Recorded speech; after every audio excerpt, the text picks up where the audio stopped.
Hi, I'm AJ. I'm Jeremy. And today is brought to you by the letter B, which stands for...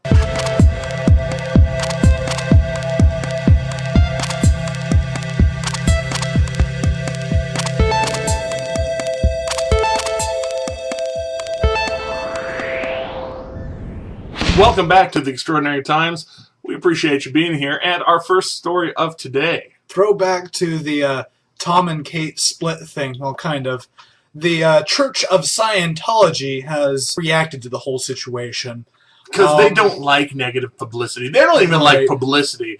But negative publicity is especially rotten for them. So they've sent out a message to all of their followers, who have coincidentally been falling by the droves, and in one case, full missions, to censor the internet as much as they can as far as this whole story goes. Thumbs down, reporting abuse, for religious bashing and whatever. It's really, really bad. How is this even religious bashing? They are really stretching things. This is just another sign for me that they want complete control. And really, it's not going to work because, as it says in the article, all this trying to cover news is just going to make more news and going to make them look even worse. And because I can't stay away from Justin Bieber news for whatever reason, apparently he, I appreciate his attempt to get away from paparazzi and things. So he was on an LA freeway and having to speed a bit to try and get away from paparazzos. It apparently worked because he got pulled over by a cop and, they had to keep driving. So he was apparently going about 80 miles an hour. A council member for the city council said that he was going at least 100, but the council member is being accused by the publicist of Justin Bieber of being a sensationalist and needing to shut the heck up.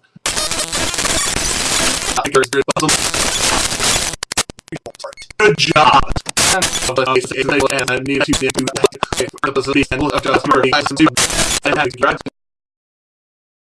But we move on to science. Actual science this time. Real science. All right, so scientists, they who do science, have taken a picture of an atom, only this time slightly different. They've created the first shadow of an atom picture.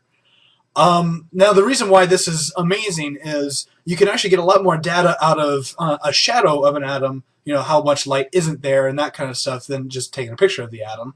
Not only that, this could lead to such discoveries and such advancements as biotechnology and quantum computing, which, if you don't know anything about, is holy crap advanced. Take everything we can do now and multiply it by, like, billions. Yeah.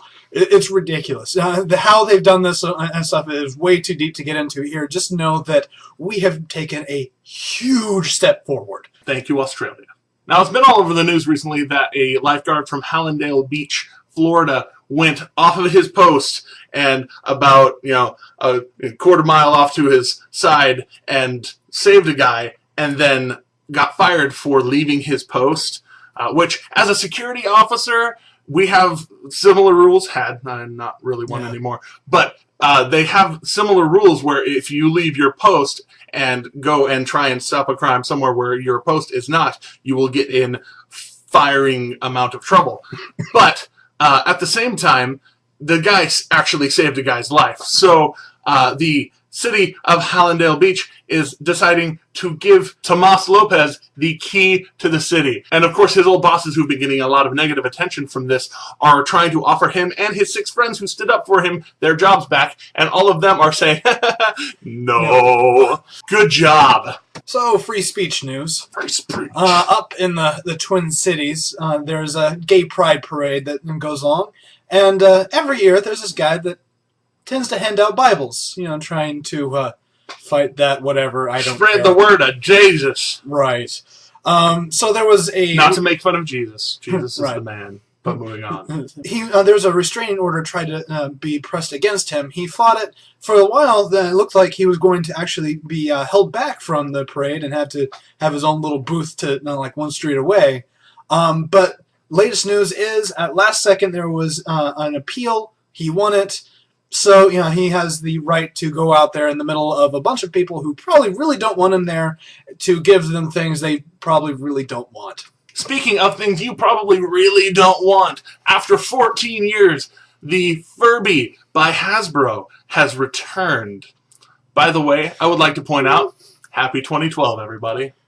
And because we haven't given you any political news today, we have to talk about, well, the Obama administration.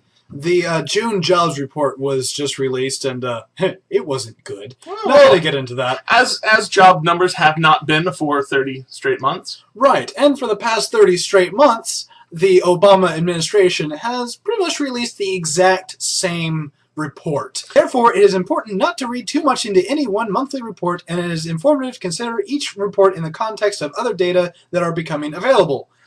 They've said that for the last 30 months. Over and over 30 times. Considering all the other information we've gotten, I'd say, yeah, it's bad. It's really about time to read into it. This is like saying, don't look down as we're falling. You need to do more than just ignore it. And that's really the story of the Obama administration for the last 30 or so months. Don't read too much into it. It's really not that bad.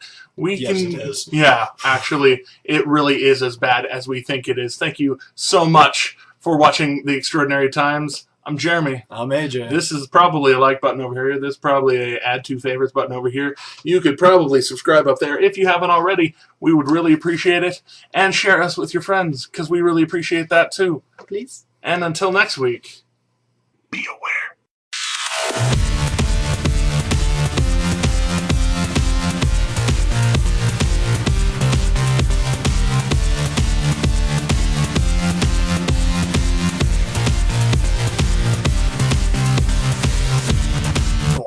Good job.